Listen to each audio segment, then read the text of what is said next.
Hello everyone, स्वागत है आप सभी का प्रभात अग्रवाल यूट्यूब चैनल पे। कैसे हैं आप सभी? आई होप आप सभी बहुत ही बढ़िया हैं और आप सभी की बोर्ड एग्ज़ाम की तैयारी बहुत बढ़िया चल रही है। किन के लिए मैं बोल रहा हूँ? जो क्लास ट्वेल्थ में है कि जो क्लास 11 से क्लास ट्वेल्थ में है। देखो, दोनों ही तो क्लास ट्वेल्थ में वो उनके लिए मैं ये बोल रहा हूँ जो अभी क्लास ट्वेल्थ में बोर्ड एग्ज़ाम देने जा रहे हैं, यानी मई में, ठीक है ना। और उनके लिए भी है जो क्लास ट्वेल्थ में अभी अभी गए हैं, बोर्ड एग्ज़ाम की तैयारी कर रहे हैं, ठीक है। अब आज मैं ये वीडियो केवल उनके लिए बना रहा हूँ जो अभी अभी क्लास 11 से क्लास ट्वेल्थ पे गए हैं, ठीक है। तो उनके लिए कुछ इंपॉर्टेंट चीज़ें हैं, तो चलिए देखते हैं क्या क्या है। तो सबसे पहले मैं आज बात करने जा रहा हूँ जिनका 11 वेस्ट हो गया है। तो 11 वेस्ट हो गया है इन द सेंस, तो कुछ तो पढ़ाई है ना 11th में। 100% का 100% तो वेस्ट नहीं हुआ है। एटलीस्ट 20% तो आपको 11th के बारे में पता है ना। 25% इतना तो सबको पता रहता है ना। इतना तो आपको पता ही है, पूरा तो वेस्ट हुआ नहीं है। 25% मात्र 75 हुआ है। अब देखिए, अब ये आपका 11th 12th पे कैसे मैटर करेगा। देखिए, अगर आप किसी बोर्ड एग्ज़ाम की तैयारी के अलावा और भी चीज़ें कर रहे हैं, जैसे कि नीट की तैयारी कर रहे हैं, या फिर जेईई की तैयारी कर रहे हैं, या फिर एनडीए की तैयारी कर रहे हैं, तो आपको क्लास 11th का नॉलेज जो है वो बहुत ज़्यादा मस्ट है ना। क्लास 11th के बारे में आपको बहुत ज़्यादा जानकारी रखनी पड़ेगी, मैथ्स में या बायो में, है ना। उसके लिए मैं बता रहा हूँ। क्यों? क्योंकि आप कॉम्पिटिटिव एग्ज़ाम देंगे, जेई देंगे, नीट देंगे, है ना। तो इन सब के लिए आपको 11th क्लास तो मस्ट है। एनडीए देंगे तो आपके 11th क्लास को तो नॉलेज रखना ही पड़ेगा, है ना। क्योंकि कुछ चैप्टर्स 11th के और कुछ चैप्टर 12th के, दोनों का मिक्स कॉन्सेप्ट आता है जेई और नीट में, ठीक है। एनडीए में तो बहुत ही नॉर्मल पेपर, जेई लेवल का नहीं आता, बट ठीक है, नॉर्मल पेपर आता है। आई क्वालिफाइड एनडीए, ठीक है ना। मैंने एनडीए क्वालिफाई किया है, इसलिए बता रहा हूँ। और उसके बाद अगर मैं बात करूँ उसके बाद मैं अगर बात करूँ कि अगर आप जैसे बोर्ड एग्ज़ाम की तैयारी कर रहे हैं, बोर्ड एग्ज़ाम की तैयारी अगर आपको क्लास 12th में बहुत बढ़िया परसेंटेज लाना है ना, तो उसके लिए तो यार 11th तो के कुछ टॉपिक्स जो हैं बहुत ज़्यादा इंपॉर्टेंट, और कुछ जो है इम्पॉर्टेंट नहीं है, ठीक। कौन कौन से टॉपिक्स इंपॉर्टेंट है? फॉर एग्जांपल अभी मैं एक ही सब्जेक्ट से बता रहा हूँ, मैथ का, ठीक है ना। तो अगर मैं मैथ की बात करता हूँ, तो मैथ में जैसा हो गया, आपने relation and function class 12th में पढ़ा है, क्लास 11th में भी पढ़ा है। क्लास 12th में मतलब देखा है, जो अभी अभी बच्चे गए हैं। क्लास 11th में भी रिलेशन एंड फंक्शन देखा है। क्लास 11th के पहले यानी क्लास 10th क्लास 9 तक किसी ने नहीं देखा रिलेशन एंड फंक्शन, है ना। किसी ने भी नहीं देखा रिलेशन एंड फंक्शन। केवल क्लास 11th क्लास 12th में मिला, क्लास 11th में मिला, ठीक है। अब क्लास 11th में जो रिलेशन एंड फंक्शन है उसको आपको बहुत बेस से समझाया गया है, ठीक है। बहुत बेस से हर एक चीज़ बताई गई कि रिलेशन और फंक्शन क्या होता है उसके, और क्या होते हैं फंक्शंस, है ना। Log function, exponential function, mod function, ये सब क्या है आपको बहुत डिटेल में बताया गया, ठीक है ना। एवरीथिंग, ठीक है ना, हर एक चीज़ आपको बहुत डिटेल में बताई। बट वही मैं अगर क्लास 12th की बात करूँ अगर, तो जो रिलेशन और फंक्शन है अब वो क्लास 11th का तो आएगा नहीं। क्यों? क्योंकि क्लास 11th में तो पूरा बेस था, ठीक है ना। उसके बाद, है ना, क्लास 11th का तो आएगा नहीं। क्लास 12th का जो है रिलेशन एंड फंक्शन, तो वो तो आप सभी को अंडरस्टूड है कि क्लास 11th का जितना भी पढ़ा है वो बेस था। क्लास 12th का थोड़ा सा हाई लेवल, कुछ टीचर्स आपको एक्सप्लेन कर देंगे, कुछ टीचर्स ना भी करे, हो सकता है ना। तो इसलिए आपको कुछ चैप्टर्स ऐसे हैं, जैसे फॉर एग्जांपल एक और ले लेते हैं अपन, कॉन्टीन्यूटी एंड डिफरेंशिएबिलिटी। आपने क्लास 11th में भी पढ़ा है, तो उसके बेसिक्स पढ़े हैं ना। क्लास 12th में भी पढ़ेंगे, बट जो बेसिक था वो तो बढ़ चुका आपने, तो उसको तो अब दोबारा बताया नहीं जाएगा। कुछ बता देंगे, कुछ नहीं बताएंगे, है ना। तो इन सब पे टॉपिक पे आपको कमांड बनानी पड़ेगी, ठीक है। और अगर हम बात करें, और जैसे फिज़िक्स की बात करें अगर, तो फिज़िक्स तो 11th और 12th में काफ़ी डिफरेंट रही फिज़िक्स, ठीक है ना। काफ़ी डिफरेंट रही। मैं एक्चुअली मैथ्स स्ट्रीम से था, तो मैं आपको पूरा मैथ का बता देता हूँ। बट मुझे एक्चुअली कॉमर्स और बायो के बारे में उतना डीप में नहीं है, बट अप्रॉक्स जितना है मैं उतना बताने की कोशिश करूँगा, ठीक है। अब मैं बात करूँ अगर केमिस्ट्री की, तो केमिस्ट्री में देखिए, आपने क्लास 11th में जो है केमिस्ट्री के कुछ चैप्टर्स ऑर्गेनिक है, कुछ चैप्टर्स इनऑर्गेनिक। कितने चैप्टर्स ऑर्गेनिक है, कितने चैप्टर्स इनऑर्गेनिक है? तो लगभग 2 से 3 चैप्टर ऑर्गेनिक हैं, बाकी जो है इनऑर्गेनिक है, ठीक है ना।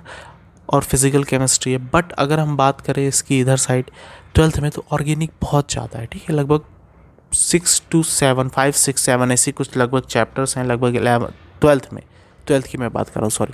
ट्वेल्थ में 11th में केमिस्ट्री में ऑर्गेनिक कम है और ट्वेल्थ में केमिस्ट्री में ऑर्गेनिक बहुत सारी है। वो नहीं कहते भर भर के ऑर्गेनिक है, डरा नहीं रहा हूँ, बता रहा हूँ, ठीक है ना, भर भर के ऑर्गेनिक है। तो ऑर्गेनिक के लिए सबसे पहले आपको बेस पता होना चाहिए, जो कि बहुत ज़्यादा इंपॉर्टेंट है, जो आपने क्लास 11th में पढ़ा है, IUPAC पढ़ा है, नॉमेनक्लेचर वगैरह, है ना, ऑर्गेनिक के कुछ एसिड्स पढ़े हैं ना। तो ये सब जो चीज़ें हैं ये सब आपको बहुत ज़्यादा पता रहना चाहिए, ताकि आपको क्लास 12th पे ऑर्गेनिक पे कमांड बनाने पे हो सके प्रॉब्लम ना हो, है ना, ताकि आप बहुत ईजिली तरीके से क्या कर सके, कमांड बना सके। तो बस यही था।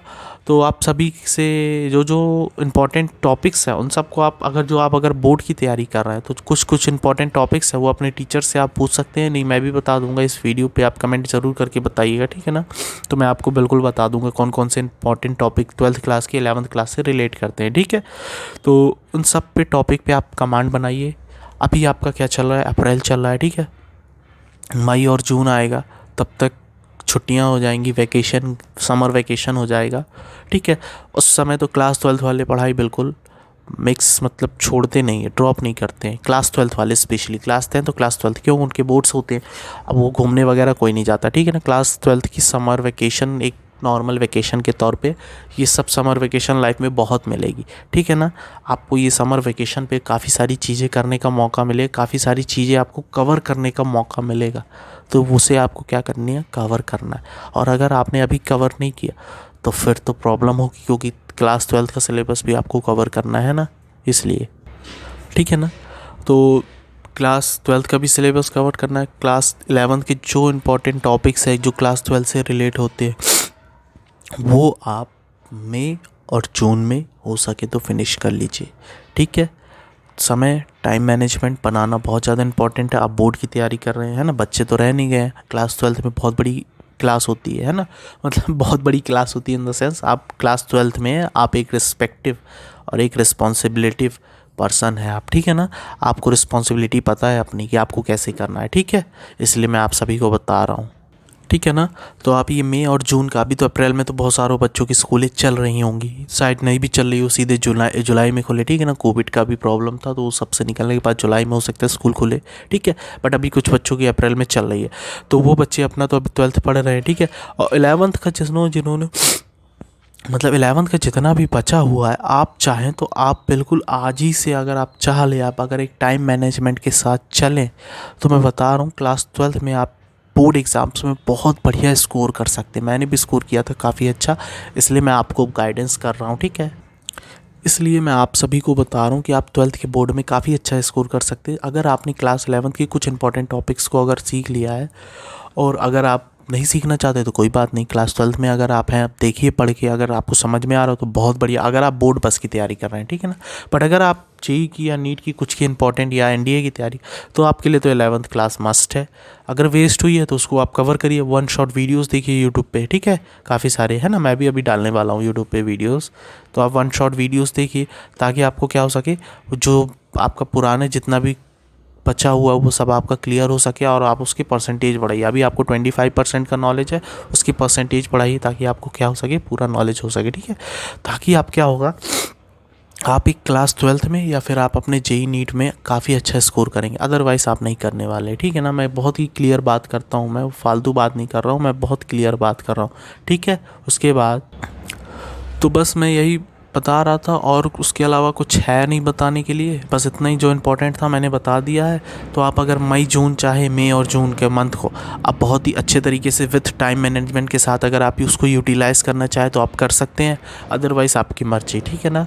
बट क्लास 12th आपके लिए बहुत इंपॉर्टेंट है, ये आपको ध्यान रखना है। क्लास 12th के परसेंटेज आज नहीं तो कल आपको कहीं ना कहीं यूज़ पे आएंगे, ठीक है ना।